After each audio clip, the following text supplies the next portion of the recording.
Assalamualaikum warahmatullahi wabarakatuh. Alhamdulillah, alhamdulillah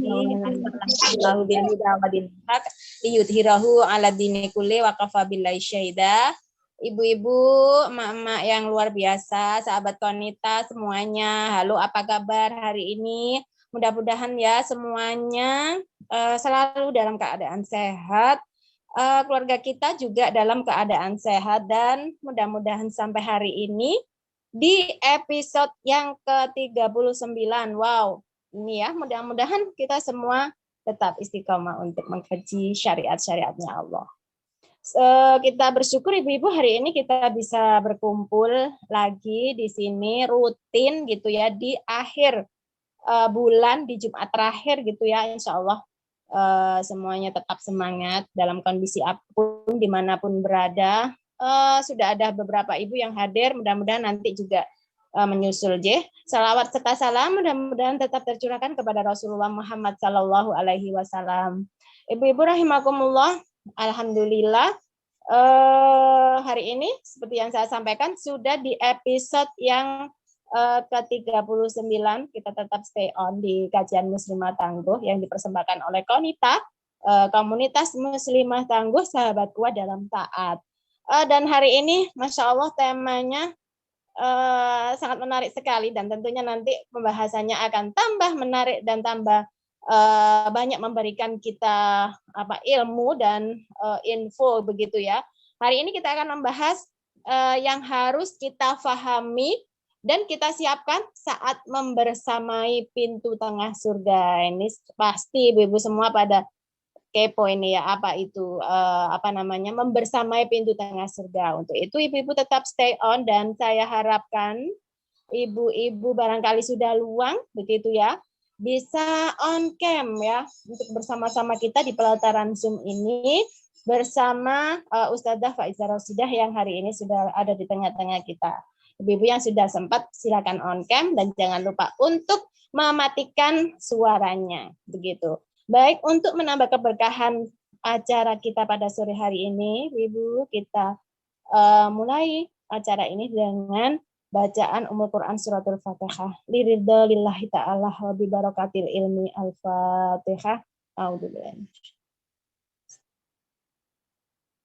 Amin Allahumma amin. Alhamdulillah Ibu, setelah kita buka dengan bacaan Al-Fatihah, tidak usah terlalu lama, kita simak materi yang insya Allah ibu-ibu pasti akan butuhkan ini, yakni yang harus kita pahami dan kita siapkan saat membersamai pintu tengah surga. Dan ibu-ibu yang mungkin baru bergabung, sekali lagi kajian Muslimah Tangguh ini diinisiasi dan digagas oleh Ustadzah Faizah Rosidah sendiri juga dan sudah berjalan selama 39 episode. Mudah-mudahan ibu-ibu senantiasa istiqomah dan yang mungkin saya pikir semua sudah pada tahu ya Ustadzah kita kali ini. Beliau adalah Ustadzah Dr. Faizah Rosidah. Tentunya beliau adalah seorang dokter dan aktif untuk menyampaikan dakwah di tengah-tengah umat, terutama kaum muslimin, di radio, di televisi, di grup-grup WA, di sosmed, dan sebagainya. Untuk itu, langsung saja saya persilakan kepada Ustadzah Dr. Faizah Rosidah untuk menyampaikan materinya. Saya persilakan, Dok. Baik, terima kasih banyak Bu Aini, jazakillah hasanal jaza sudah membersamai kita semua juga di Muslimah Tangguh ini dari awal. Ingat ya dulu berawalnya dari permintaan salah satu masjid ya sebenarnya ya. Dan karena merasa sayang kalau kemudian sesuatu yang sudah kebaikan yang sudah istiqomah kita lakukan kemudian berhenti itu kan sangat sayang ya. Jadi ini ibu-ibu bagian dari ikhtiar saya memang memaksa untuk tetap istiqomah berapapun yang hadir. Saya punya komitmen untuk terus membuat menyelenggarakan kajian kita dan tetap akan kami ambil dari persoalan-persoalan yang dekat dengan sehari-hari kita yang pernah disampaikan kepada kami dan kemudian membutuhkan penjelasan yang lebih panjang untuk menjawab pertanyaannya itu, sehingga akan kita angkat pada topik kajian Muslimah Tangguh. Baik, Bismillahirrahmanirrahim. Assalamualaikum warahmatullahi wabarakatuh. Waalaikumsalam warahmatullahi wabarakatuh. Alhamdulillahirabbil alamin. Alhamdulillahilladzi arsala rasulahu bil huda wa dinil haqq liyudhhirahu 'ala dini kullih wa kafa billahi syahida. Asyhadu an la ilaha illallah wa asyhadu anna Muhammadan abduhu wa rasuluh. Allahumma shalli ala sayyidina Muhammad wa ala ali sayyidina Muhammad. Rabbi shrahli sadri wa yassirli amri wa hlul 'uqdatam min lisani yafqahu qawli. Amma ba'du. Alhamdulillah Ibu sekalian yang dimuliakan Allah. Sore hari ini kita bisa hadir dalam majelis rutin kita, tapi memang sangat frekuensinya sangat sedikit ya, 1 bulan sekali. Mungkin itu yang kadang-kadang kalau versi media program 1 bulan sekali itu memang mudah dilupakan Bu ini. Yang bisa membentuk pola sampai orang itu ingat itu seharusnya 1 minggu sekali ya. Tapi 1 minggu sekali ini memang membuat mungkin tidak semua orang mampu melakukannya begitu ya. Termasuk kalau 1 minggu sekali kami mungkin juga agak keteteran ya. Jadi meskipun hanya 1 bulan sekali, coba kita tetap kita istiqomahkan sampai nanti mungkin seandainya dipandang sudah tidak diperlukan, mungkin juga nanti majelisnya mungkin atau grupnya mungkin juga bisa jadi kita tutup begitu ya Bu ini.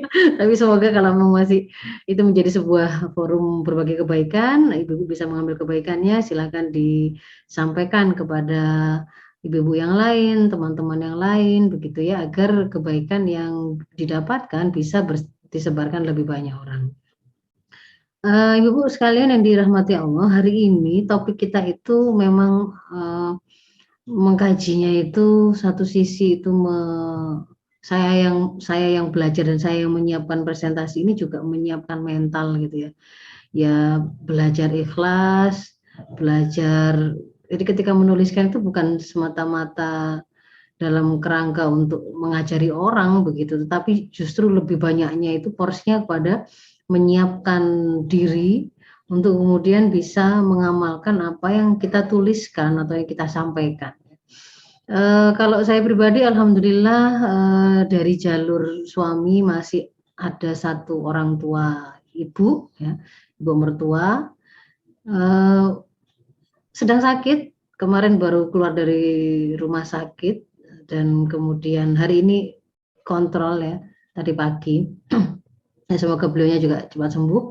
Lalu dari saya sendiri, saya masih punya ibu yang relatif sehat, aktivis, sehari bisa pergi ke mana-mana sampai ke 5 agenda dalam sehari, bisa 2 kota begitu beliau itu dalam kesehariannya, masih seperti itu. Tapi hari-hari ini sedang diuji sakit juga. Kami mohon doa untuk kesembuhan beliau. Nah, mungkin di antara ibu-ibu juga masih banyak yang dibersamai, didampingi oleh orang tua yang masih lengkap ya, yang juga sehat-sehat, atau bahkan mungkin sudah ada yang tidak memiliki orang tua atau sekarang sedang posisinya merawat orang tua. Maka apapun starting point kita, apapun titik awal kita ketika mengkaji materi ini gitu ya, ketika kita belajar dan mencari tahu bagaimana tuntunan Islam dalam hal ini, itu semangatnya pasti sama ya. Keinginan kita untuk menjadi yang terbaik pada saatnya kita harus beramal, mengamalkan hal tersebut. Ya, karena ilmu itu kan ibarat cahaya. Ilmu itulah yang akan membuat kita itu tidak kesasar-sasar gitu ya. Yang akan menuntun kita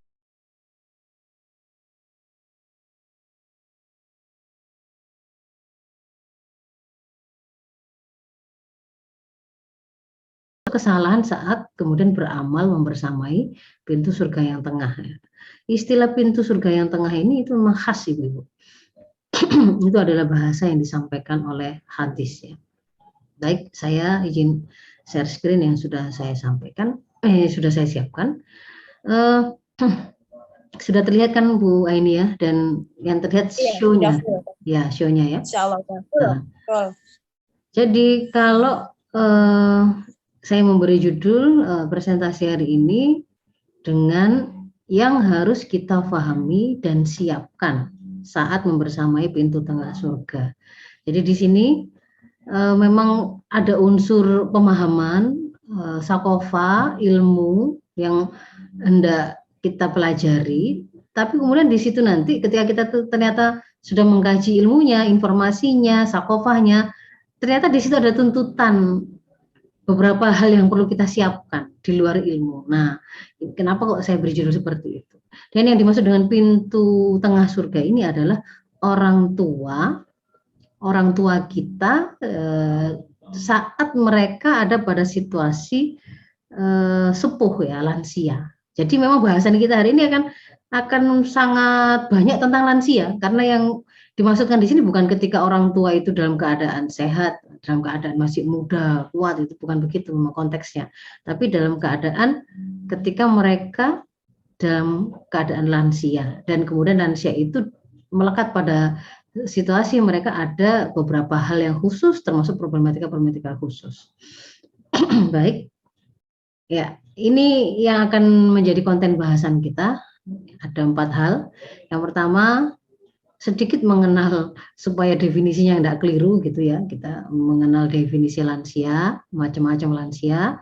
Lalu kita mulai masuk untuk lebih dalam mengenali karakternya lansia, termasuk di dalamnya adalah problematika seputar lansia.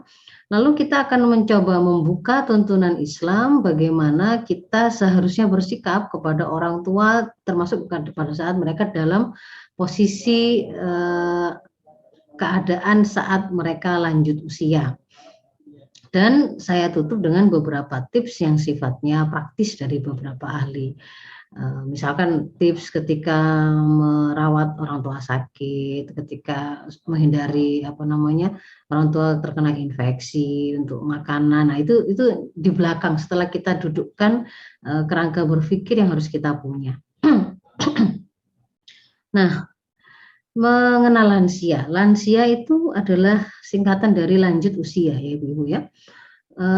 Per definisi kalau menggunakan yang diadopsi di Indonesia itu adalah ini. Undang-Undang nomor 13 tahun 98. Definisinya adalah seseorang yang telah mencapai usia 60 tahun ke atas. Itu lansia. Nah, yang agak mengejutkan itu ternyata sebenarnya di sampingnya ini, klasifikasi lansia BPS 2019, itu ada lansia muda 60 sampai 69 tahun. 10 tahun pertama sejak hitungnya sejak 60. Lansia madya pertengahan itu 10 tahun kedua sejak usia 60. Lalu lansia tua atau lansia paripurna itu di atas 80. Nah, yang saya bilang mengejutkan tuh ini loh, pralansianya itu ya. Pralansia itu usia 45 sampai 59 tahun. Ini Bu ini usia berapa sekarang Bu ini? Sudah mulai masuk pralansia belum ini? Ini saya ini habis ini mau masuk pralansia ini berarti begitu ya. Itu yang saya bilang mengejutkan. Saya 47, udah 47 nih lansia. Oh, masuk pralansia berarti Bu ini. Padahal kelihatannya itu seperti masih anak SMP gitu ya. Karena langsingnya itu. Ya, jadi ini kan bisa dibilang ketika saya mempelajari, hendak menyiapkan presentasi ini juga menjadi sebuah nasihat untuk saya sendiri, karena saya itu akan masuk ke dalam usia ini begitu loh. Ternyata enggak lama. Ternyata sekarang sudah pralansia gitu ya. 40, kalau sekarang saya 44. Nah, dan ini ke depan itu angka jumlah lansia itu akan semakin meningkat seiring dengan angka usia harapan hidup yang juga meningkat. Nah, dan itu trennya memang bisa kita lihat di sini, dikatakan ada peningkatan dari 71 sampai 2020, data 2020 itu meningkat 2 kali lipat. Kemudian Jawa Timur termasuk provinsi yang juga 5 terbesar yang memiliki lansia di wilayahnya. Ada Jawa ternyata paling banyak ya. Mungkin bisa jadi karena pendataannya yang bagus ya, saya kurang tahu. Tapi yang jelas ini angkanya. Jadi Jawa Timur masuk dalam 3 besar. tiga besar tertinggi jumlah lansianya. Kemudian di daerah ya, antara perkotaan maupun pedesaan itu ternyata lebih tinggi atau lebih banyak ada di perkotaan, dan mayoritasnya lansia yang muda, lansia yang masih 10 tahun pertama. Ini ada prediksi nanti tahun 2035.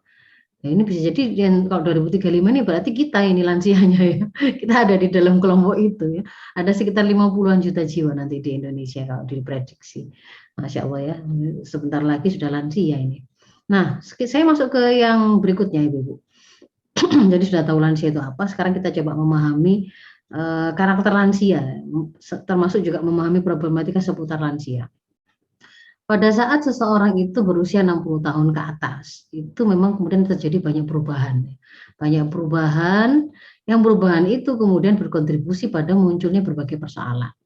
Nah, ada perubahan yang sifatnya fungsional, ada perubahan yang sifatnya fisik, fisiologis. Kalau fisiologis ini misalkan kayak kulit yang kemudian menjadi mengeriput, tulang-tulang yang mulai keropos, pandangan mata yang mulai kabur, gitu ya. Ada beberapa penyakit-penyakit. Kalau fungsional itu kaitannya dengan fungsi-fungsi organ yang menurun, begitu. Ya, mungkin paru-parunya juga mengempisnya itu sudah berbeda, otot-ototnya juga mulai melemah. Ya. Perubahan kognitif juga. Kognitif ini kemampuan untuk pemahaman, begitu ya.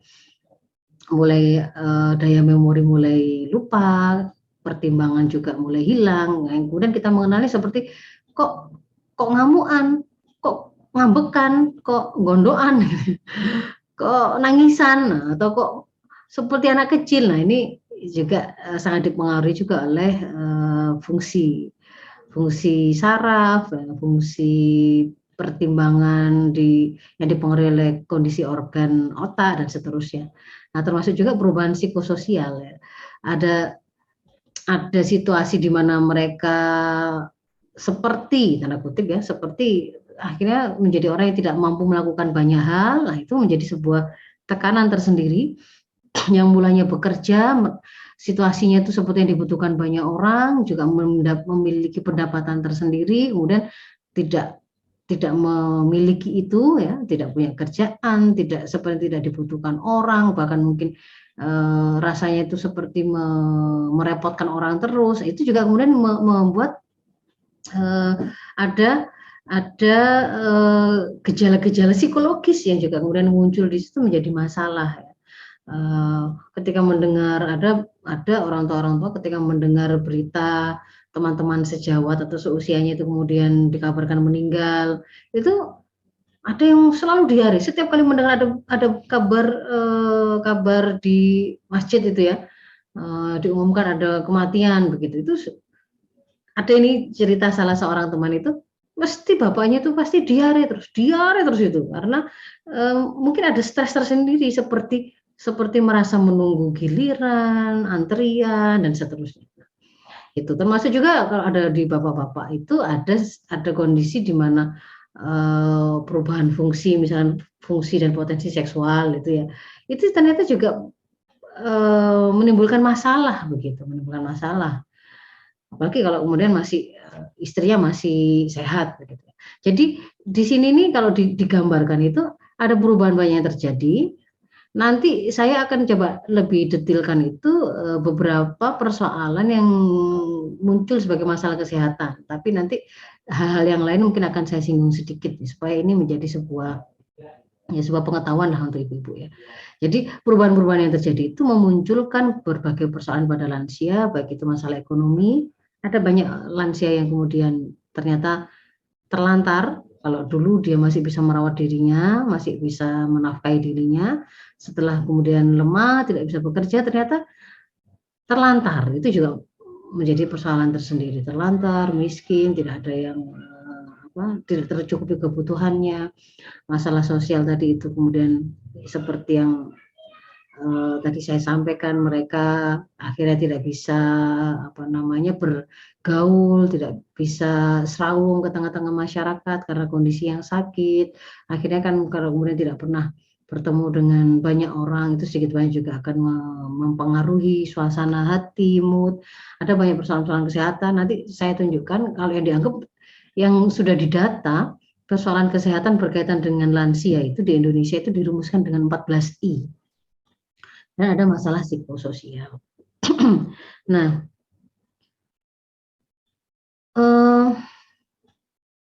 secara secara singkat gitu, orang tua itu mulanya ada pada situasi di mana sebelumnya mereka itu sangat berdaya, mereka yang merawat anak-anaknya, yang membesarkan anak-anaknya, yang menguatkan anak-anaknya kan, yang bandani ini itu, yang memenuhi kebutuhan anaknya.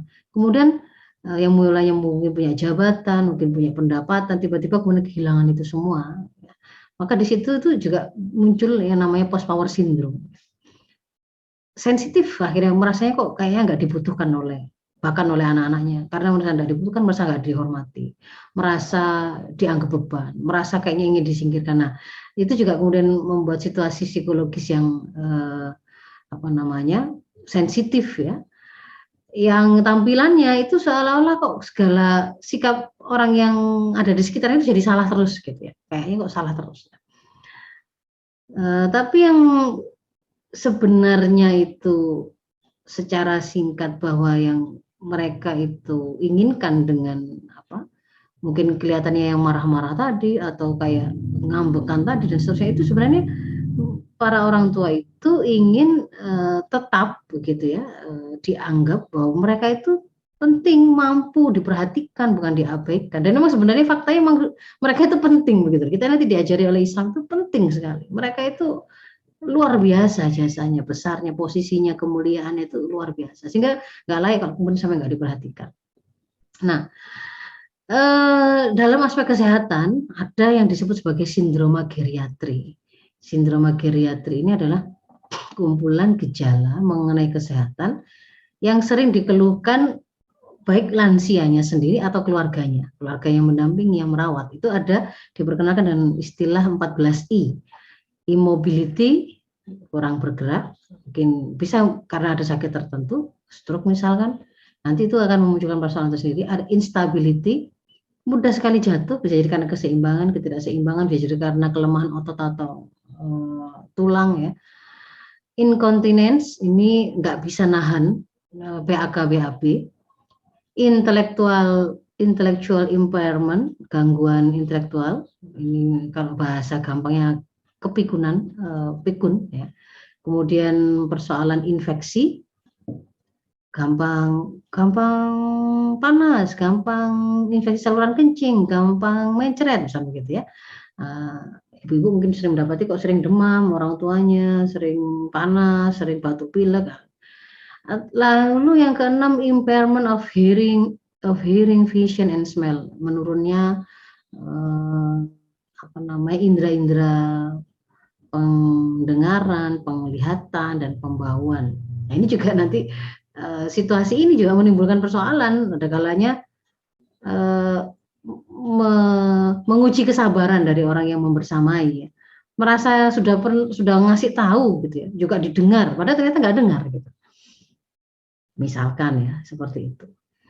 Isolation ini maksudnya untuk mewakili situasi depresi yang kemudian dihadapi oleh para lansia ini.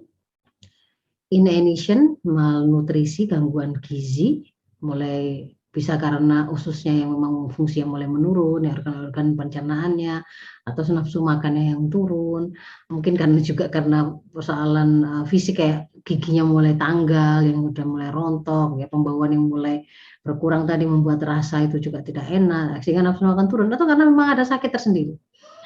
Ada juga persoalan impecunity, kemiskinan, iatrogenik. Iatrogenik ini mungkin karena dia dirawat dengan banyak obat-obatan, lalu ternyata kemudian ada pengaruhnya yang lain. Insomnia, biasanya mereka sulit tidur. Imun defisiensi, kekebalan tubuh itu menurun, impotens atau gangguan seksual, terutama pada para lansia laki-laki, dan infection. Nah, ini kalau satu-satu ya. Jadi kalau misalkan kita ada orang tua yang dia kurang bergerak, kurang bergerak ini biasanya kalau per definisinya itu kalau selama 3 hari atau lebih itu kurang bergerak atau tidak bergerak atau harus tidur terus ya. Ya mungkin karena ada yang misalkan karena kegemukan yang sangat, sementara tulangnya semakin rapuh sehingga tidak mampu menjaga, menahan berat badannya, sehingga akhirnya lebih banyak di kasur atau di kursi immobile begitu. Nah ini lama-lama yang harus kita perhatikan itu adalah komplikasi yang muncul itu biasanya ada luka pada tempat-tempat yang menekan, di pantatnya, di tulang duduknya, tulang ekornya begitu ya. Sehingga ini pada kondisi kita mengetahui ada orang tua yang seperti ini begitu ya, ada beberapa hal yang bisa kita ambil sebagai pencegahan atau solusi. Misalkan kasurnya mereka itu kita ganti dengan kasur air ya. Kasur anti dekubitus itu luka karena tekanan tadi, atau kasur yang bisa dingin atau kita bolak-balikkan, ada tekniknya gitu kan ya. Misalkan orang tua yang terkena stroke ya, itu harus semakin dilatih semakin bagus, semakin nggak dilatih semakin nggak karu-karuan gitu. Semakin tambah tidak bergerak, semakin banyak luka-luka, semakin kemudian memunculkan keluhan-keluhan baru dan seterusnya. Lalu yang kedua, instabilitas, mudah sekali jatuh, kepleset. Jadi kalau punya orang tua di rumah ini harus waspada. Orang tua kita itu lebih mudah jatuh ketimbang anak-anak kita. Jadi bayangkan kalau misalnya kayak kita punya anak kecil yang masih belajar berjalan, itu kan kemudian kita punya kesadaran, jangan sampai kemudian dia ketatap, di situ ada barang-barang yang lincip, di situ ada hal yang membahayakan kan gitu. Jadi sama dengan begitu cara berpikirnya itu. Ini faktornya bisa karena memang dari faktor dalam mereka sendiri, ototnya yang mulai lemah kah, sendi yang kaku kah, nggak terlalu jelas melihat sehingga nabrak sini-sini, atau memang ada gangguan keseimbangan, atau faktor luarnya, sandalnya, kamar mandinya yang lumutan, lantainya yang licin, nggak rata, naik turun tangga, dan seterusnya. Maka pada keadaan begini, gitu ya, pertama harus waspada, ciptakan lingkungan supaya lebih aman buat mereka. Cahaya yang jelas, nggak naik turun, nggak ada benda-benda berbahaya. Kalau kemudian jatuh ya tergantung nanti situasi jatuhnya itu butuh terapi apa.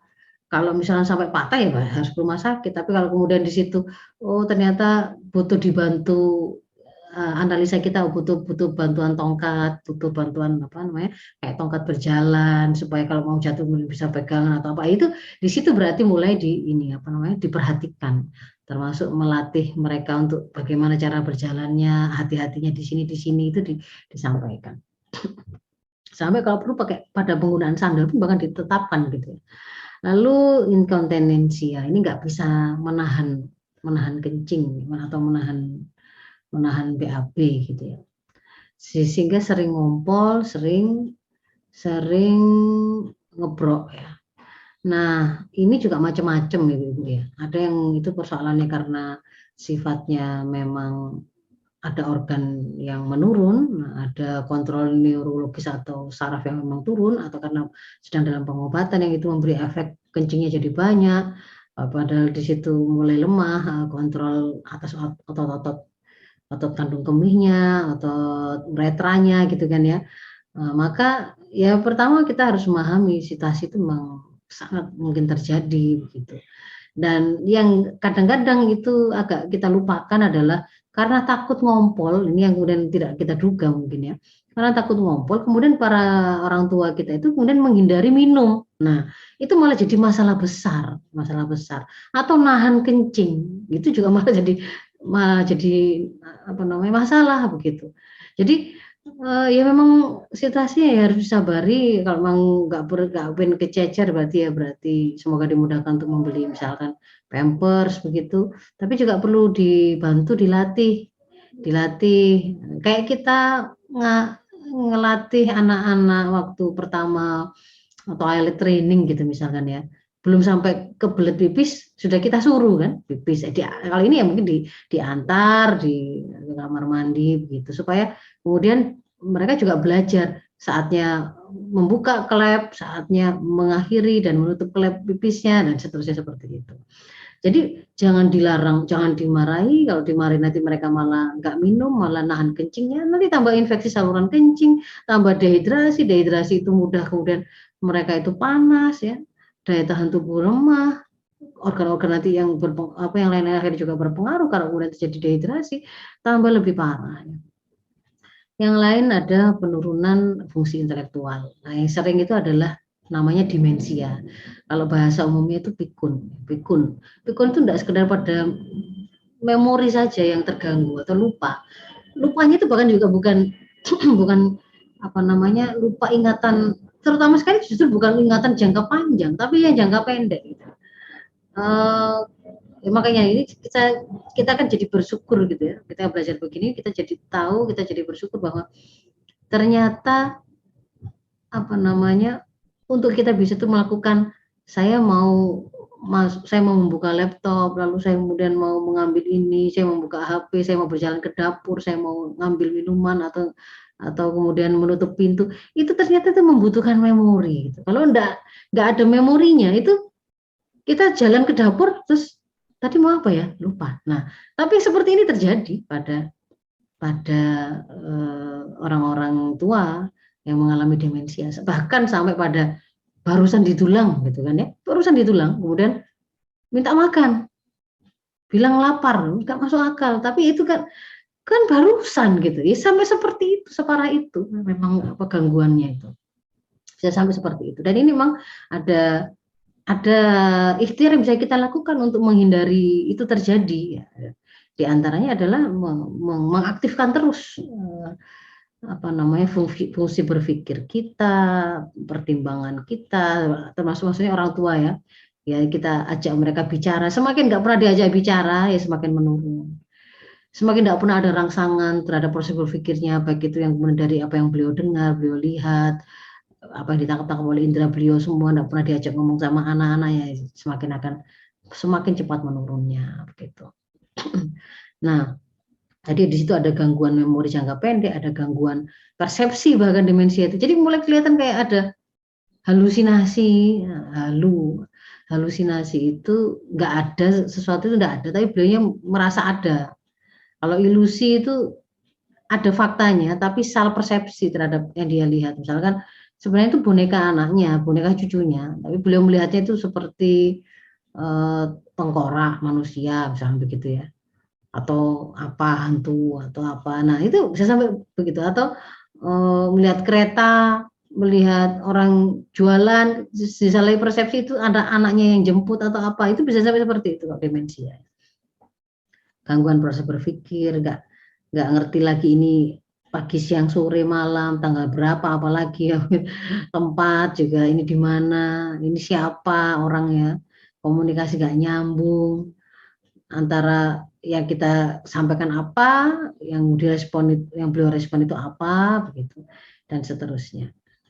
Nah, infeksi ini juga mereka sangat rentan terkena infeksi. Nanti di belakang itu ada saya tunjukkan di antara yang bisa kita lakukan untuk menjaga mereka tidak mudah terkena infeksi. Jadi infeksi itu kan terinfeksi bisa oleh virus, bisa oleh bakteri. Nah, sementara kita hidup di tengah-tengah lingkungan ini ya, di mana-mana ada di sekitar kita ini. Ya, sementara daya tahan tubuh orang tua itu mulai menurun kan. Nah, di situ itu kemudian lebih mudah mereka menjadi orang yang lebih rentan, sama-sama terpapar. Misalnya hari ini sama-sama terpapar COVID ya.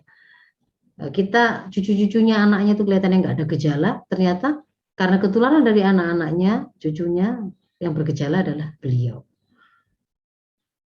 Ya. Biasanya tandanya panas ya, suhunya demam sudah diketahui ya. Kalau ada infeksi pada lansia jangan diabaikan, jangan dianggap remeh.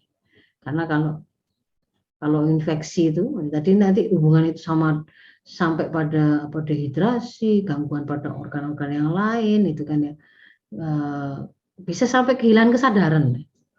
karena infeksi, apalagi kemudian mereka sudah punya penyakit sebelumnya, misalkan diabetes.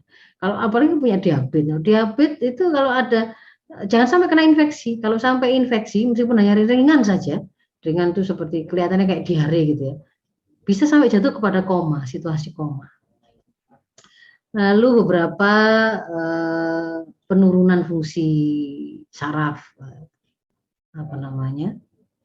indera ya, pendengaran, penglihatan, biasanya ada katarak, memang juga mulai ada, bahkan pada beberapa kasus ya, gak sekedar lensanya, tapi memang ada kebutaan ya, terjadi kebutaan.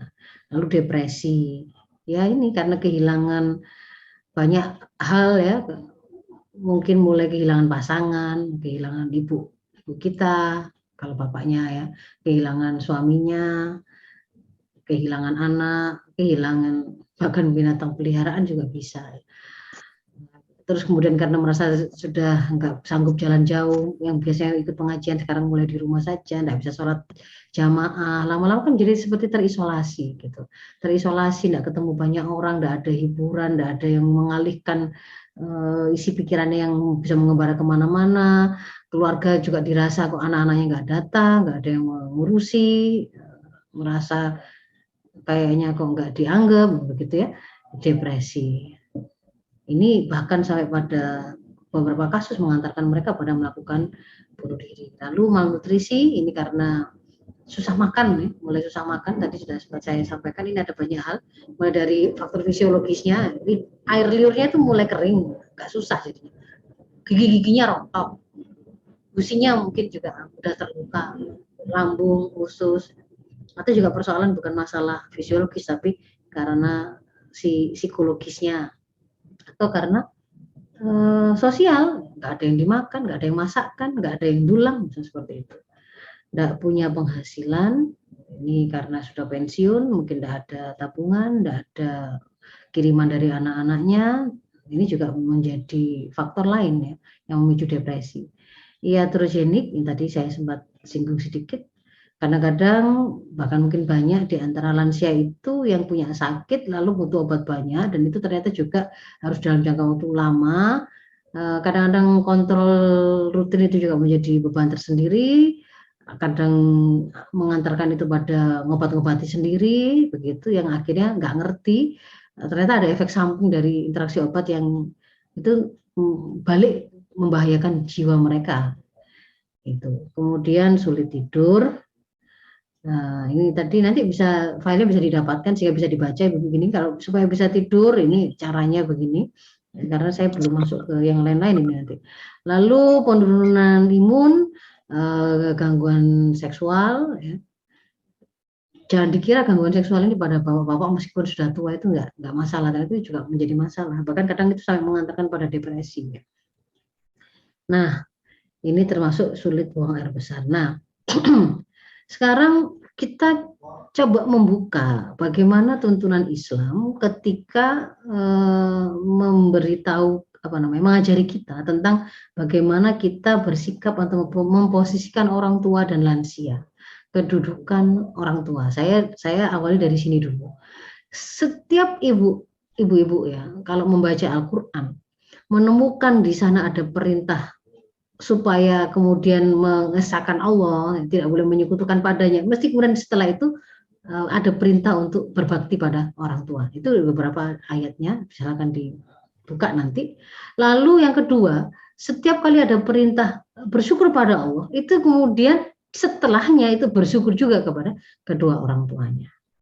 Nah, itu di Quran. Jadi Allah meletakkan ketaatan perintah untuk mentaati orang tua itu setelah perintah Allah untuk mengesahkan Allah, larangan menyekutukannya. Dan ini sesuatu yang sangat mendasar, sangat basic. Ketika kemudian merasa bersyukur, merasa banyak kenikmatan, bersyukurlah pada Allah, dan selalu setelah itu adalah orang tua. Dan Rasul kemudian memberi kabar bahwa bahkan keridhaan Allah itu terletak pada keridhaan orang tua, dan suhtullah, kemurkaan Allah juga ada pada kemurkaan orang tua. Nah, dari sini kan kita bisa tahu bahwa berarti memang kita wajib kita wajib mentaati perintah orang tua. Kita wajib kemudian berusaha meraih ridhonya dan menghindari atau menghindarkan diri dari mendapatkan kemurkaan darinya. Berarti kan tidak boleh menyakitinya, tidak boleh sampai membuat mereka marah, sampai murka, sampai tidak meridhoi kita. Karena itu akan bisa mengarahkan kita untuk kehilangan keridhaan Allah dan mendapatkan kemurkaan Allah. Nah, di dalam Islam itu ada yang namanya hukum syara, hukum kewajiban yang disebut sebagai birrul walidain. Jadi birrul walidain ini harus kita pahami, berbuat baik pada orang tua, berbakti pada orang tua itu hukumnya fardu ain, ya, ain artinya itu nggak bisa dijamak, nggak bisa dialihkan ke orang kakak saya sajalah atau adik saya sajalah yang rawat, yang birrul walidain, saya nunut, nggak bisa, karena ini jatuhnya ke masing-masing Muslim, fardu ain, dan dia hak orang tua atas masing-masing anaknya. Nah, kemudian terkait dengan posisi orang tua yang dimuliakan, yang utama dalam Islam seperti ini, itu kemudian diberi keterangan tambahan lagi, lebih spesifik lagi, lebih lagi kalau mereka ada dalam keadaan sepuh, dalam keadaan sudah tua, dan kita berkesempatan bertemu dengan situasi itu. Itu ketika Rasul seperti mengabarkan celaka seseorang itu diulang sampai 3 kali. Sumarohima anfu. Diulang 3 kali celaka tadi. Dikatakan seperti itu. Lalu sahabat bertanya, siapa yang celaka wahai Rasul? Man adraka walidayhi indal kibar, barang yaitu seseorang yang dia menjumpai kedua orang tuanya itu dalam keadaan sudah tua, sudah renta, sudah lansia. Ahaduhuma au kilaihima, baik salah satunya atau keduanya. Kemudian sumalam yadkhul jannah, tapi dia ada kesempatan ketemu sama orang tua, baik satu maupun dua-duanya itu renta, tapi anak itu nggak masuk surga, itu celaka. Sampai seperti itu berarti celaka begitu. Nah, kok kenapa begitu? Kenapa begitu? Jadi dikaitkan dengan kalau nggak sampai masuk surga, urusannya itu dengan surga. Dan di hadis yang lain kemudian ada penjelasan yang lebih jelas lagi yang menyebutkan bahwa orang tua kita itu adalah pintu surga yang tengah. Pintu surga yang tengah nanti di belakang saya setelah ini saya tunjukkan apa maksudnya. Yang di dalam hadis riwayat Tirmidzi itu Rasul mengatakan kalau mau kamu bisa pelihara, kamu bisa berbuat baik, pintu surga tengah itu, pada pintu surga yang tengah itu. Tapi kalau nggak mau juga bisa, kamu nggak pedulikan juga bisa. Jadi itu sebenarnya situasi yang pilihan, gitu ya. Maksudnya kita yang menentukan. Kita mau ketemu dengan kesempatan memasuki surga lewat pintu tengahnya, ataukah tidak? Itu adalah tergantung pada bagaimana sikap kita pada pintu tengah surga tadi, itu orang tua kita yang dalam keadaan sudah sepuh tadi. Apakah kita mau memelihara mereka atau kita tidak mempedulikannya? Nah, para ulama mengatakan yang dimaksud dengan pintu pertengahan itu adalah pintu yang terbaik. Ada yang mengatakan di sini ada yang termudah. Dalam Tuhfatul Ahwazi, Syarah Sunan Tirmidzi, ada keterangan begini. Jadi makna hadis bahwa cara terbaik untuk masuk surga dan sarana untuk mendapatkan derajat yang tinggi di surga itu adalah mentaati orang tua dan berusaha mendampinginya. Ada ulama yang kemudian juga mengatakan di kitab yang sama dinukil, di surga itu ada banyak pintu. Yang paling nyaman, yang paling enak, masuknya itu lewat tengah, pintu yang tengah. Nah, di situ itu, jalan menuju masuk surga lewat pintu tengah itu adalah hak orang tua. Begitu, menjaga hak orang tua. Nah, Imam Nawawi dalam Al-Manhaj mengatakan, hadis ini itu ibrohnya adalah memerintahkan, memotivasi seorang untuk melakukan birrul walidain dan menjelaskan besarnya pahala merawat orang tua. Jadi situasi ketemu dengan orang tua sampai masa senja mereka, kita bertemu dengan kesempatan itu harus dipandang, kita semua harus memahami bahwa kesempatan masuk surga dibukakan oleh orang tua kita. Asalkan kemudian kita memang mau memilih untuk memasukinya itu, yaitu dengan cara berbuat baik kepada mereka. Jadi bisa menjadi sebab masuknya seorang dalam surga. pada penjelasan-penjelasan dari yang lain kita akan temukan bahwa berbakti pada orang tua itu bisa menggugurkan dosa-dosa besar. Itu menunjukkan bahwa seseorang itu seperti mendapatkan ghanimah, kekayaan yang besar, dapat kesempatan begitu itu. Sehingga anak yang paham itu mungkin bahkan bisa saling berebut antar saudaranya untuk mendapatkan kesempatan yang membersamai orang tuanya tinggal di rumahnya, yang kemudian ngerambut ketika misalnya sakit, itu saya begitu. Nah, pelajaran dari salafus saleh ini pelaksanaannya itu kan tadi kan dalilnya gitu. Kemudian kita lihat beberapa salafus saleh itu, misalkan Iyas bin Muawiyah. Ketika ibunya meninggal, Iyas menangis. Lalu ada yang bertanya, kenapa kau menangis? Iyas menjawab, dulu aku punya 2 pintu surga. Kana li babani maftuhani ilal jannah.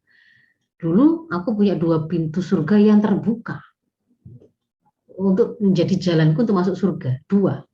Sekarang ughliqa ahaduhuma, sekarang tertutup salah satu. Jadi ketika memandang orang tua meninggal gitu, nggak ada kesempatan untuk berbakti pada mereka, itu terbayang begitu, satu kesempatan masuk surga yang tadi pintunya itu 2, lebih besarlah peluang itu untuk dimasuki, sekarang sudah tertutup 1.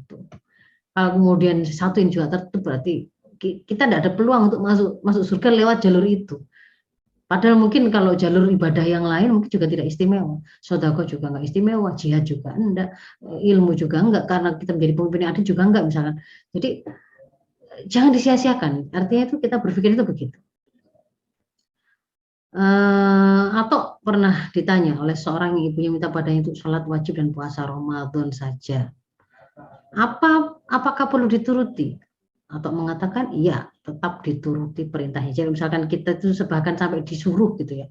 Disuruh sesuatu yang itu bukan maksiat, tapi mengurangi peluang untuk beribadah, itu wajib ditaati. Misalkan contohnya ini tadi. Kemudian Usamah bin Zaid. Ini juga begitu. Ini sahabat ya. Seorang sahabat yang dirinya dan orang tuanya sangat disayangi oleh Rasulullah. Zaid bin Thabit itu anak angkatnya Rasul.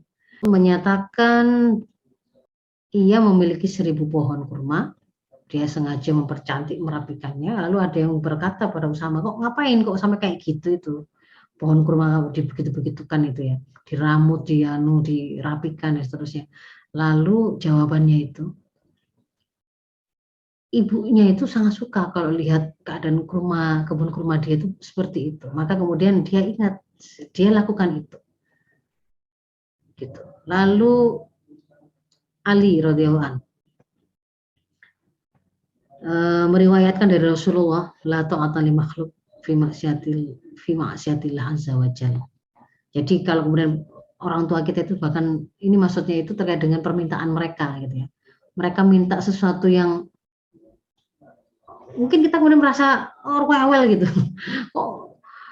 Masalah tatanan rumah itu di rumah kita ini kurang bagus, ini kurang bersih atau kenapa bisa begitu. Ketika itu dalam keadaan bisa kita sebisa mungkin kita penuhi, karena meskipun itu sesuatu yang sifatnya mubah, itu bukan maksiat, maka kemudian bagian dari usaha kita untuk menyenangkan hati beliau, kita akan berusaha untuk melakukannya. Dan itu yang dicontohkan oleh sahabat dan para salafus saleh. Dan ini ada kisah yang atau tanya jawab yang cukup memberi kita pelajaran tersendiri gitu ya. Suatu hari Ibnu Umar melihat seorang yang sedang menggendong ibunya tawaf mengelilingi Ka'bah. Lalu orang ini bertanya pada Ibnu Umar, saya gendong terus begini tadi itu, Ibnu Umar, menurutmu apa aku sudah membalas kebaikan ibuku? Ternyata Ibnu Umar menjawab, belum, meskipun hanya sekedar satu erangan ibumu ketika melahirkanmu.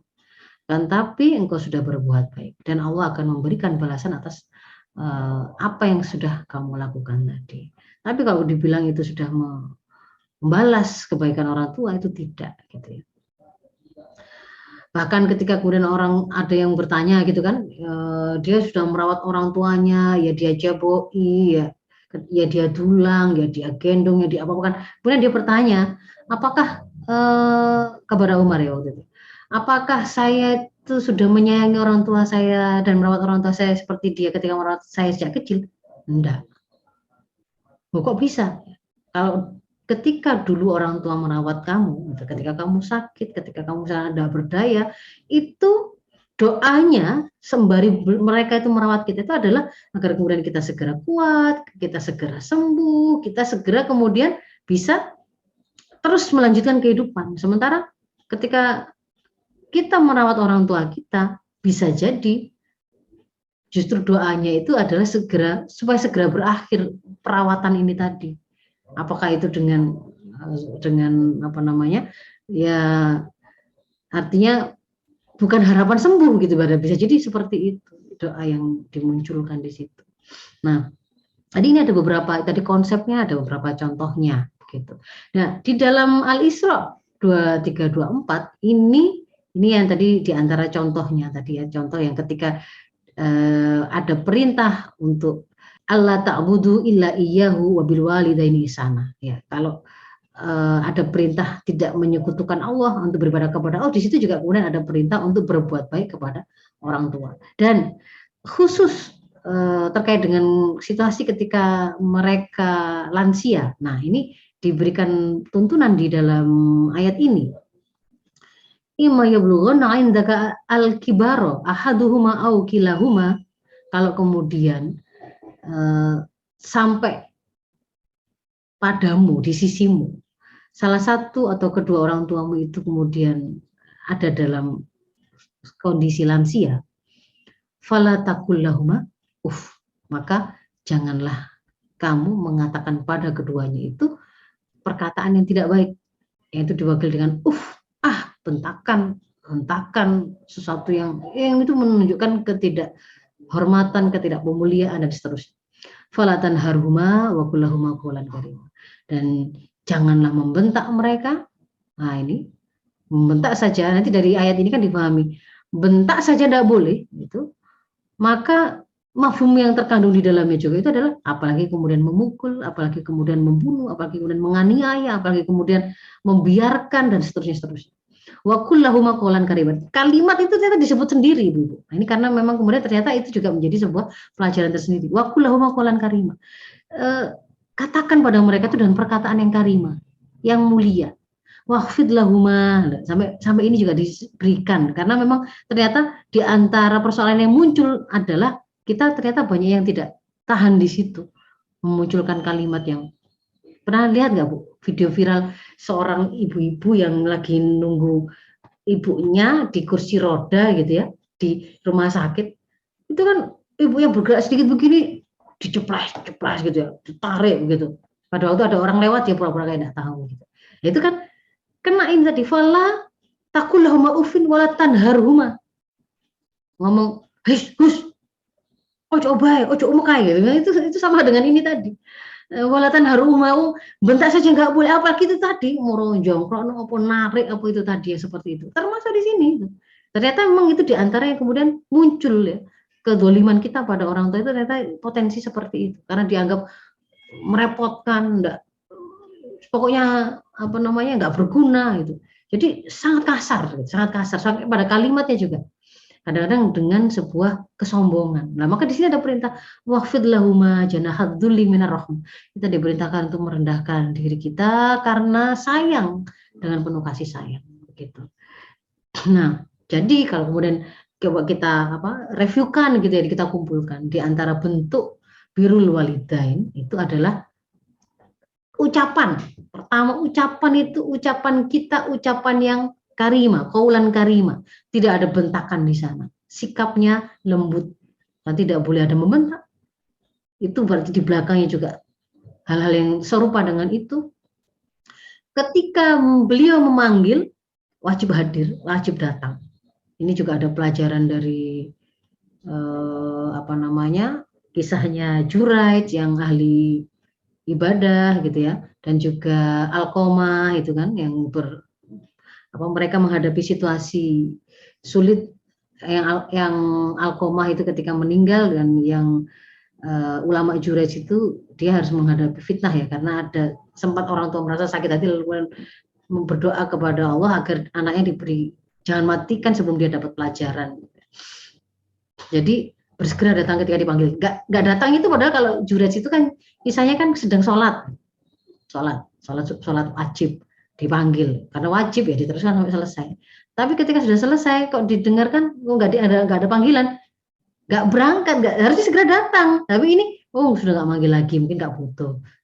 Ini kadang-kadang mungkin kita juga merasa begitu. Terus dilanjutkan sholat sunnah. Pas sholat sunnah dipanggil lagi dan tidak dibatalkan ini. Dia lanjutkan sampai selesai. Sampai kemudian orang tua tadi itu merasa sakit hati tidak mendatanginya. Jadi ini ada pelajaran termasuk di antara hak orang tua itu adalah ketika beliau memanggil kita segera datang. Mungkin kalau hari ini tuh bentuk panggilannya bukan ini bukan begitu, Ida bukan begitu, tapi WA ya. Ibu kok gini, ibu iki gak ada uang, iki kok medeni gitu ya, lampu listrik mati nggak ada orang, itu sebenarnya itu panggilan itu ya, seperti itu ya, kita harus paham ya seperti itu, membantu orang tua ketika mereka kemudian ada kesulitan, apalagi kemudian kalimat itu disampaikan gitu ya, ibu putih sendirian ini, iki kok loro ya begini, ada keluhan yang mulai dimunculkan, di situ kan itu sebenarnya adalah call for help ya, ibaratnya kan panggilan untuk minta tolong, kewajiban menafkahi orang tua ini ada dalilnya khusus.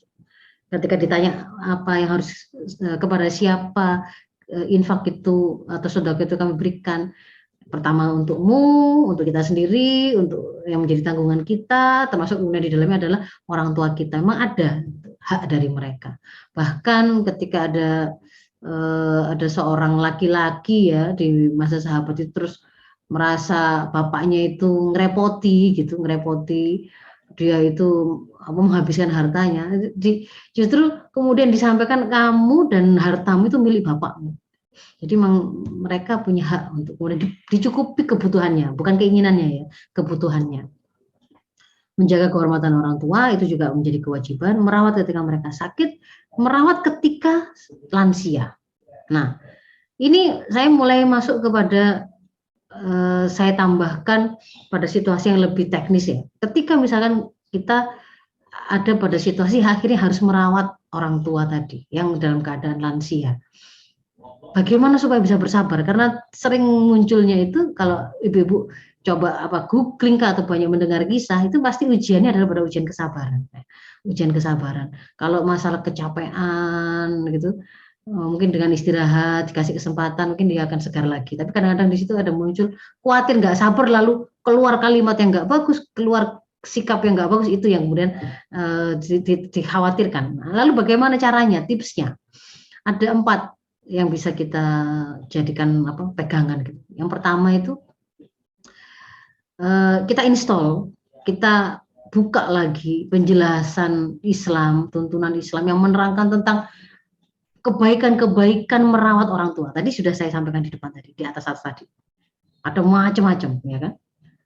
Bahwa kalau orang tua ridho, kita mendapatkan ridho Allah. Kalau orang tua itu kemudian kita melakukan baik, itu bisa jadi jalan surga, kita masuk surga.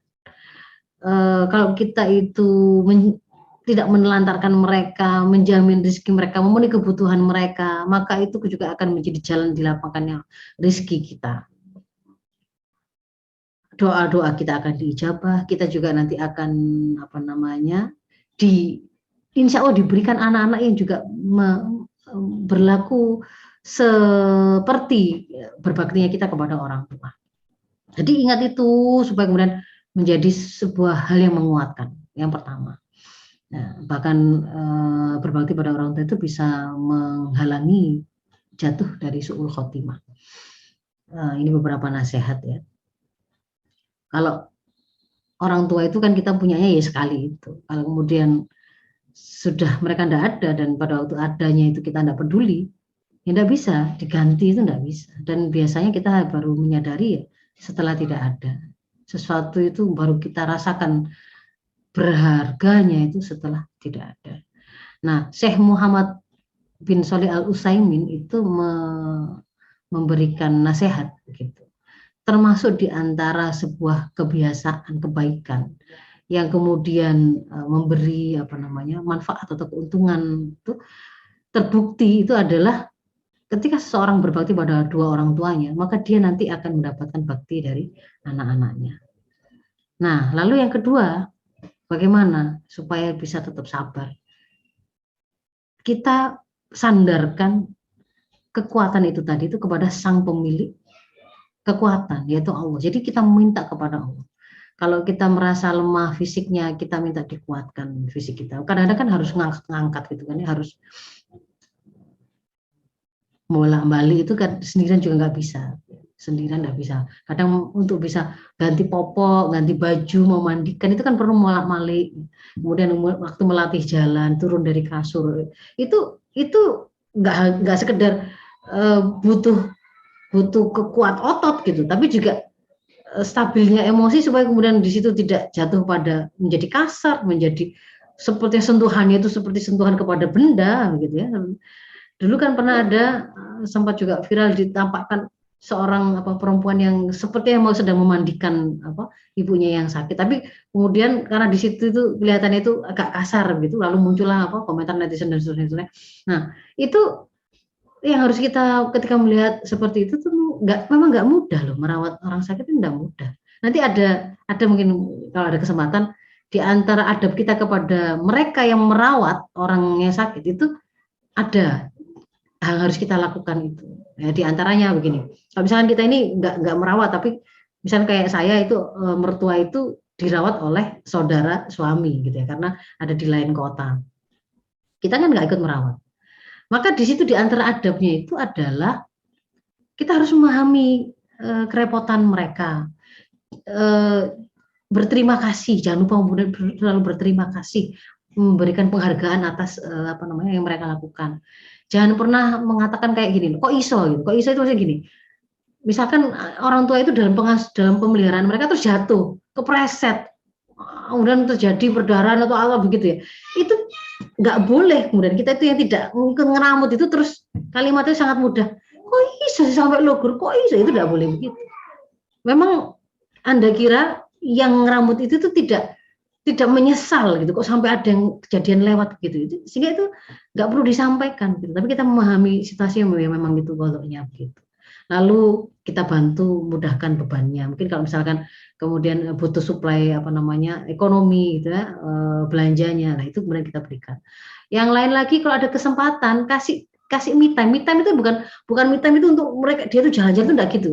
Ada kesempatan sempat makan, enggak ada gangguan, enak, dikasih kesempatan mandi atau sempat tidur sebentar, itu juga sudah membantu gitu. Jadi jangan kemudian sudahlah kita enggak ngeramut tapi kemudian enggak ada adabnya, enggak ngerti adabnya gitu. Nah, ini yang kedua ya, kita mohon pada Allah supaya dikuatkan.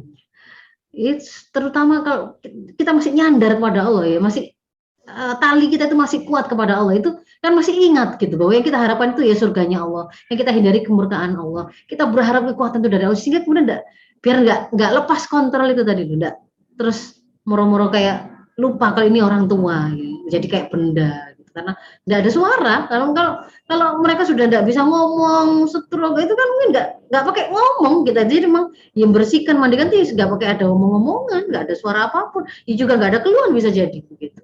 Kadang-kadang terus kemudian lupa gitu kita itu. Kemudian yang ketiga adalah ingat-ingat gitu jasa baik orang tua kita. Ini nggak hanya orang tua kita, termasuk mertua kita. Misalkan kalau misalnya mertua kita itu anak ikut gede oleh orang tua nih, sudah matang, sudah siap, sudah hebat, sudah waktunya kemudian harusnya membalas dengan membahagiakan, malah kita yang merasakan kebahagiaan itu, kita yang kemudian dibelanjani, kita yang kemudian dipijeti, untuk kemudian kita yang diurusi, misalnya seperti itu. Jadi tenang gitu tadi ya, kita syukuri supaya kemudian kita paham bahwa sebenarnya kebaikan yang hari ini kita lakukan itu kalau mau dihitung itu coba dihitung tidak sebanding, dan tadi sudah disampaikan juga melalui pengkabaran di hadis ya. Dan yang keempat, pahami bahwa apa yang sedang kita alami hari ini itu bagian dari qada Allah. La yukallifullahu nafsan illa wus'aha. Tidaklah Allah membebani satu kaum itu tidak membebani seseorang itu kecuali dengan kesanggupannya. Artinya kalau memang ini adalah situasi yang itu qada Allah kita hadapi hari ini, insya Allah kita bisa hadapi. Tinggal kemudian berpikirnya adalah menguatkan ya, kita menguatkan diri kita, menguatkan, mensyukuri yang bisa disyukuri, bersabar dengan segala kesulitan yang ada. Dan itu bakti kita itu tadi kan kita sudah paham, itu akan mengantarkan kepada banyak kebaikan. Kemudian, nah ini masuk ke yang terakhir Ibu, tips praktis ya. Nanti bisa dibaca sendiri lah ini. Ini saya sarikan dari beberapa orang yang menjadi konselor dari perawatan lansia, misalkan ya, contohnya yang praktisnya itu. Kalau ada orang tua rewel atau malah sebaliknya nggak ngomong, nggak opo gitu, menengai atau ngamuk-ngamuk, sudah jangan panik, jangan diambil hati, biasa saja. Ini siklus alami, memang wajar beliau seperti itu. Kitanya jangan baper, gitu, jangan baper, merasa mungkin kalimat itu sampai memang sampai ngilang-ngilang gitu ya, mantu nggak berguna atau anak yang nggak apa, mungkin sampai kasar-kasar gitu. Sudah jangan baper, jangan sampai sangat sedih sampai merontokkan kepercayaan diri kita, kayaknya kita didoakan yang buruk-buruk, enggak. Itu bisa jadi karena proses demensia yang mereka alami gitu ya. Kontrol mereka dengan pertimbangan itu sudah mulai hilang. Jadi jangan panik, jangan baper. Sabar, tetap sabar ya, meskipun kita mendapati sesuatu yang sangat aneh. Kadang-kadang ada orang tua itu barusan didulang malah makan kotoran cucunya, karena sudah nggak memahami itu tadi. Bukan kok aneh-aneh sih, nah itu memang begitu ya. Kemudian tips yang lain tuh bagaimana caranya suasanakan buat orang tua itu masih merasa penting di rumah itu, bagi anak-anaknya itu sangat sangat diinginkan kehadiran beliau, tetap sehatnya beliau, doa beliau gitu. Contohnya kan kita punya target pekerjaan tertentu, kita telepon atau kita sungkem, kita minta doakan gitu kan. Nah, itu tuh bagian dari seperti itu. Atau misalnya kita minta bantuan untuk misalkan menemani cucu, yang itu bukan merepotkan tetapi yang sifatnya menyenangkan. Nah, begitu. Jangan lupa memuji. Jadi seperti kalau kita punya anak kecil gitu, jangan lupa memuji, karena itu akan menjadi sesuatu yang kembali kepada diri mereka, menjadi kekuatan yang akan menguatkan. Menjadi pendengar yang baik. Apapun yang diceritakan, kadang lompat-lompat, kadang nggak jelas, ya, dengarkan saja. Dengarkan saja, nggak perlu harus dikomentari, nggak perlu harus direspon, nggak harus gitu. Cukup yang sekiranya menyenangkan mereka itu apa, ceritanya didengarkan dengan antusias sudah. Meskipun nggak masuk akal, meskipun kecampuran hal-hal mistik yang wis gak karu-karuan gitu ya kan, dengarkan saja. Kalau misalkan kemudian kita adalah orang yang merawat gitu, minta waktu sebentar, ketika kita mau memberikan mencoba sesuatu yang kita minta mereka mau melakukan, misalnya begitu ya, itu silakan dengan sopan, dengan ini berusaha untuk menyampaikan dengan baik. Buat sebuah rutinitas yang itu bisa membuat mereka lebih dekat, lebih mudah mengenali saya nanti hari ini tuh kegiatan saya apa saja, saya akan jalani seperti apa itu. Kemudian kehangatan, tidak sampai sendirian, nggak sampai ngelamun, nggak sampai mikir apa-apa, begitu. Saya kira itu dulu aja Ibu-ibu. Ini nanti silakan dibaca. Ini untuk makanan. Yang jangan yang nget-ngetan gitu misalkan ya, jangan yang terlalu berasa, itu berarti memang sudah mulai begitu. Meskipun minta ya harus diingatkan. Kemudian yang terakhir ini kalau menghindari infeksi. Nah, kita harus sensitif dengan ini situasi. Nggak mudah-mudah ngajak ke keramaian, itu harus diperhitungkan juga. Seperti apa sih kondisi orang tua kita itu. Kalau ada tamu mau datang, itu berarti kita punya mekanisme untuk melindungi beliau itu seperti apa. Itu juga sampai seperti itu yang harus kita lakukan itu. Termasuk bagaimana kemudian memastikan yang mau bersentuhan dengan beliau, yang mau salim, yang mungkin kalau perlu diingatkan, cuci tangan dulu, pakai maskernya, tahu ya, begitu-begitu itu termasuk ya. Saya kira itu Ibu-ibu yang bisa saya sampaikan. Mohon maaf kalau ada hal kurang berkenan. Assalamualaikum warahmatullahi wabarakatuh. Waalaikumsalam warahmatullahi wabarakatuh. Alhamdulillah, ibu-ibu, sahabat komunitas sekalian dirahmati Allah, ilmu dan juga masukan yang luar biasa sekali pentingnya bagi kita semua pada sore hari ini, karena bisa jadi kita semua yang ada di sini membersamai ibu kita ya, atau ayah, atau mungkin mertua begitu ya. Dan saya pribadi Dok, memang saya banget gitu loh kalau materi ini karena memang kebetulan saya membersamai ibu, tinggal ibu aja yang meninggal, dan mertua tinggal bapak begitu. Nah, sambil menunggu sahabat konita yang mungkin akan bertanya. Oh, sudah ada yang bertanya Dok. Saya langsung baca dari Ibu Fitri ya, dari Pemalang ini. Ustazah izin bertanya, apakah dalam merawat orang tua ada urutan yang wajib dirawat? Misalnya nenek punya anak satu tapi tidak mau merawat, apakah kewajiban jatuh ke cucunya? Yang kedua, ibu tiri tidak punya anak, masih ada saudara, apakah kewajiban jatuh ke anak tiri? Dan yang ketiga, ibu tiri punya anak kandung plus anak tiri, yang paling wajib merawat siapa? Monggo Ustazah.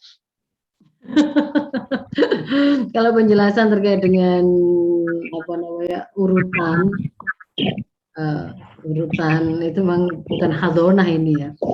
Kalau yang di dalam di dalam penjelasan di dalam Al-Quran maupun hadis terkait dengan ada urutannya dengan jelas itu kan tentang hadonah. Kalau ini itu birrul walidain itu sebenarnya kan atas seluruh, ini adalah fardu ain atas seluruh anak-anak, hak orang tua kepada seluruh anak-anaknya. Nah, yang dimaksud dengan ketika disebut anak itu adalah anak, jalur anak ke bawah. Ketika disebut ibu itu juga ibu ke atas gitu, sebenarnya begitu ya. Makanya ketika dalam hadonah itu juga ketika disebut ibu ya, yang paling berhak pertama untuk merawat itu adalah ibu. Ibu itu setelah ibu kandung, jalur berikutnya itu adalah ibu ke atas itu, dari jalur ibu. Karena itu diwakil dengan kata-kata ibu. Nah ini kalau kemudian statusnya seperti ini, nenek punya anak satu, tapi nggak mau merawat. Nah, kalau kalimat ini saja, bentar Bu Aini, mikrofonnya Bu Aini sepertinya ada gangguan. Jadi saya tutup ya Bu Aini ya. Nah. Kalau misalkan yang disebutkan di sini itu kan punya anak satu tapi nggak mau merawat. Kalimat ini sih sudah jelas salah. Dia itu terkena taklif birrul walidain, fardu ain. Itu tidak bisa kemudian diwakilkan kepada cucunya, kepada anaknya sebenarnya. Dia itu terkenanya itu ke dia gitu. Yang mendapat seruan itu kan dia. Kecuali kemudian dia ada pada situasi tidak memiliki kemampuan. Loh, dia juga sakit, dia atau sakit-sakitan, atau dia cacat, atau dia tidak punya kemampuan untuk merawat, lain lagi situasinya, begitu. Tapi kalau tidak mau ya jelas dia salah. Tapi apakah cucunya itu punya kewajiban untuk melakukan perawatan itu? Iya, dia masih bagian dari jalur anak, gitu. Bahkan nanti itu bule gitu ya. Kalau dia memang tidak punya saudara, gitu, tidak punya anak, kita adalah ponakan beliau dari jalur ibu itu seperti itu, statusnya seperti ibu, bule bude itu dari jalur ibu itu seperti ibu bagi kita, karena dia juga nanti pada waktu kita masih kecil, beliau juga termasuk orang yang punya kewajiban hadonah atas kita. Nah, ibu tiri gak punya anak, punya saudara, apakah kewajiban jatuh ke anak tiri? Kalau birrul walidain itu urusannya memang antara anak dan orang tua gitu. Kalau birrul walidain. Tapi kalau fi'lul khair, berbuat baik kepada saudara, ya ada kewajiban, tapi bukan terkategori hukum melaksanakan berbakti pada orang tua gitu. Nah ini si ibu tiri ini tadi tidak punya anak. Ibu tiri berarti dia punya anak tiri. Ini kan? Nah, ini terkategori anak ini. Terkategori anak dia dapat gitu. Kalau saudaranya itu bukan, ketika dia saudaranya itu ngeramut dia, itu bukan birrul walidain, tetapi itu berbuat baik gitu. Ibu tiri punya anak kandung dan punya anak tiri, mana yang paling wajib merawat? Dua-duanya itu punya kewajiban untuk birrul walidain. Ya terutama ya anak kandung. Apalagi kemudian maksudnya nggak seayah, nggak seibu gitu ya. Itu anak bawaannya suaminya atau bapaknya. Dalam hal ini, meskipun kita itu bukan anak kandung pun, sebagai sebuah penghormatan bahwa ini adalah ibu kita, karena suami beliau itu adalah ayah kita, itu kita juga terkategori anak, begitu. Ya. Kemudian jika ortu beda agama, apakah ortu juga merupakan pintu surga? Ya, karena perbedaan agama, kemusyrikan, kekafiran itu tidak menghapuskan perintah berbuat baik kepada mereka. Ini kok langsung saya baca ya Bu Aini ya? Enggak, saya berikan ke Bu Aini. Ya. Apa dok? Ya, ada pertanyaan berikutnya. Kayaknya antara Bu Aini dengan saya masih jelasan saya kalau baca tulisan kecil kayaknya. Ya, dari Bu Dian, Ustazah, ketika orang tua masih hidup, dua pintu surga masih terbuka. Tapi ketika mereka sudah tiada, tertutuplah kedua pintu surga tersebut. Sepeninggal wafat mereka, masih adakah peluang bagi kita memperbaiki bakti kita? Ada. Itu ada banyak penjelasannya juga. Di antaranya meneruskan berbuat. Pertama mendoakan mereka. Banyak beristighfar, memohonkan ampun untuk mereka. Itu kan ada hadis yang kemudian orang tua tuh shock atau kaget mendapatkan kok banyak penghargaan yang beliau dapatkan di surga. Ini kenapa? Dari mana ini? Allah memberikan kabar itu karena istighfar dari anakmu. Ternyata permohonan ampun kita untuk orang tua kita itu bisa membuat mereka ada pada kemuliaan. Termasuk juga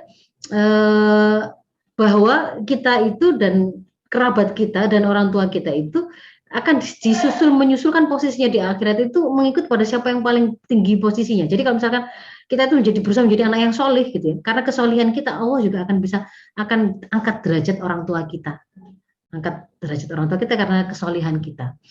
Yang lain lagi yang bisa kita lakukan dalam bakti kita pada orang tua yang sudah meninggal adalah meneruskan amal baik mereka yang biasa mereka rintis ya. Termasuk juga kemudian amal itu disampaikan ini atas nama mereka. Jadi mereka biasa setiap Ramadan misalkan berbagi sedekah begini, nah gitu kita meneruskan kebaikan itu dan kemudian kita sampaikan ini menjadi sedekah dari orang tua kita.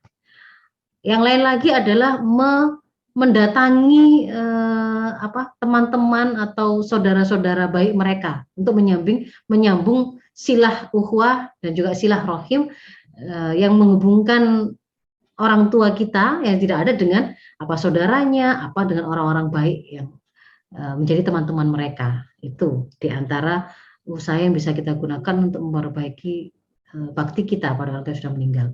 Begitu, Bu ini sepertinya sudah habis pertanyaannya.